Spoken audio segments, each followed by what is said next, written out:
Gwen and Miles, Year 1. Chapter 1. Love and the Cyber Rhino.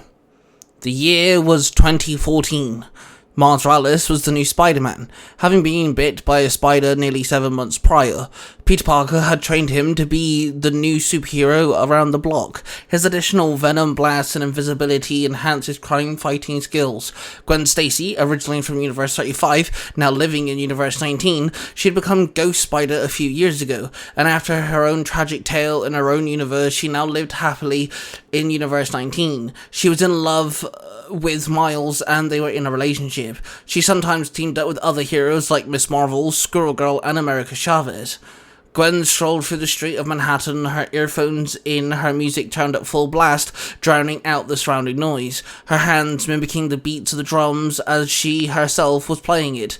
She then got on a police alert on her phone, stating that the Rhino was rampaging throughout the streets, destroying everything and putting everyone in harm's way.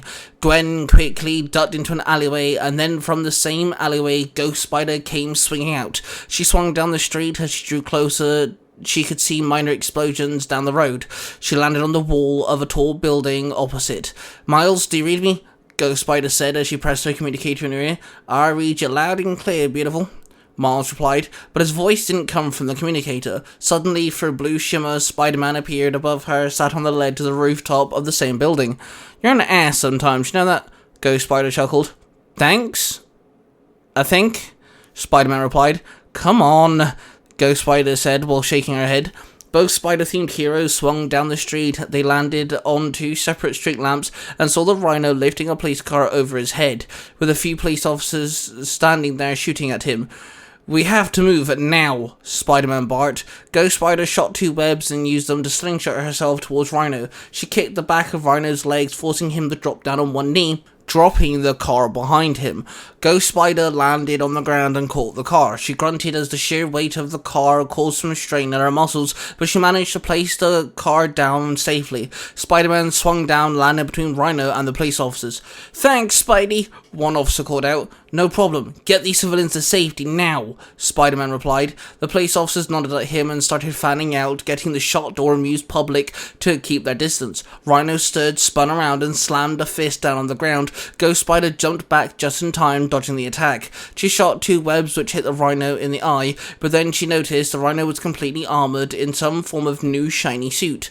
"Hey, Oleski, come on, man, give up," Spider-Man yelled as he shot a web and pulled himself towards him. He landed on top of Rhino's back and pulled himself upon his shoulders. He slammed his fist into Rhino's neck, a normal weak spot, but Spider-Man was met with a metal coating, which caused some pain in his hand. "What is this, Oleski? You wrapping warm for the winter? What?" Spider-Man quipped. Rhino grabbed Spider-Man and threw him away. Ghost Spider launched herself forward. She shot a web and entered into a swing as she caught Spider-Man. "Throw me?" Ghost Spider asked. "Yeah, let's do it," Spider-Man agreed. Ghost Spider threw Spider-Man into the air and let go of her web. She then shot two webs which hit Spider-Man. She spun around and threw Spider-Man towards Rhino. Rhino stood and prepared for Spider-Man, but in a shimmer of blue, Spider-Man completely disappeared mid-dive. Ghost Spider moved as quickly as she could. She web-zipped to Rhino, landing on the ground. She saw multiple webs hitting Rhino's arm. She ducked and weaved around Rhino, completely encasing his arm in web, as he tried to stomp and slap her away. She encased one of Rhino's arms in the web, and then she shot the web, sticking the encased arm to the nearby building. Rhino tried to free his hand, but Ghost Spider shot a few webs and yanked Rhino's legs forward, causing him to become unsteady. She then shot a web and yanked the car door off a vehicle and swung it hard, the car door slamming into Rhino's face. Spider-Man reappeared, standing underneath the brute's head. He jumped up and kneed Rhino in the chin. He then shot two webs, hitting the ground, and pulled himself down, slamming his foot into Rhino's head. Ghost Spider came flying in and slammed into Rhino, the building wall he was stuck to, slightly cracking due to the heavy impact. Spider-Man charged his fist of bioelectricity, launched up, uppercutting Rhino. Both Ghost Spider and Spider-Man landed on the ground and watched as Rhino dropped to his knees. His entire body started short-circuiting. One of his arms fell off and his body dropped to the ground. The lights in the metallic mask eye sockets went out. Spider-Man and Ghost Spider walked up to Rhino with caution. Spider-Man knelt down and lifted Rhino, rolling him over onto his back. His chest had opened up, revealing some form of purple crystal battery core in the center. "Wait, was this a robot version of Rhino?" Ghost Spider asked.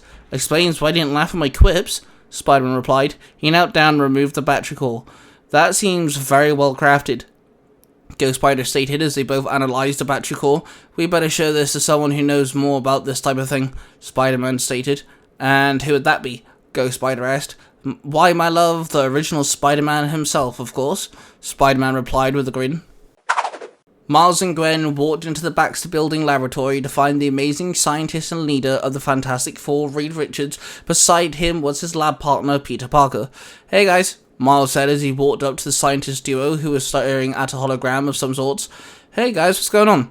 Pete asked without turning away from the hologram table. Hey Pete, we could really use your help with something, Gwen muttered. Pete looked up and saw the determination yet desperate look on their faces.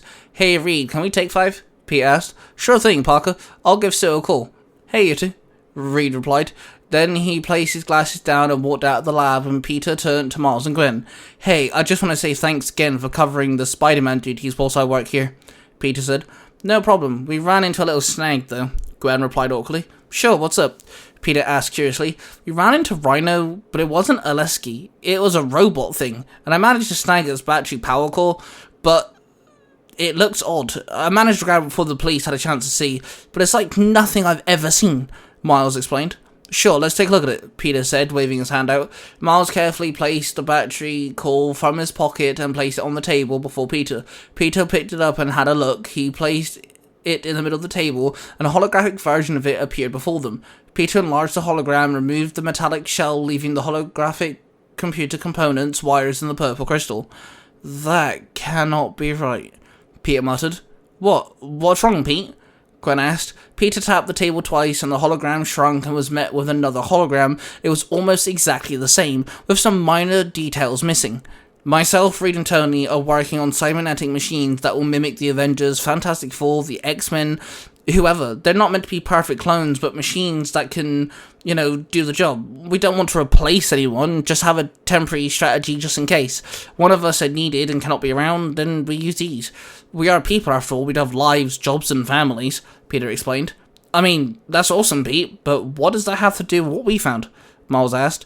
What you gave me is a hologram on the left. What me and Reed are working on is a hologram on the right, Peter stated. But they look identical. Almost, Gwen said with a hint of confusion. Exactly. Whoever built Cyber Rhino either stole our work, but you two are the first two we have told, or they got there before us, Peter sighed. Okay, so now what do we do? Miles asked with a shrug. Peter looked at Miles and Gwen, not knowing how to answer that question.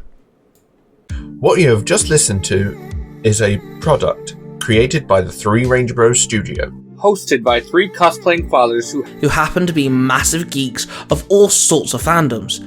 They are Mark, the Red Cornish Ranger, Cosplay Dude 637, and Ty Tiger. The studio covers different types of YouTube videos, TikToks, podcasts, and live streams. If you wish to find out who cosplays who, the YouTube channels, the TikTok accounts, and the podcasts, and all of the other social media platforms, please go to the 3rangerbrostudios.com.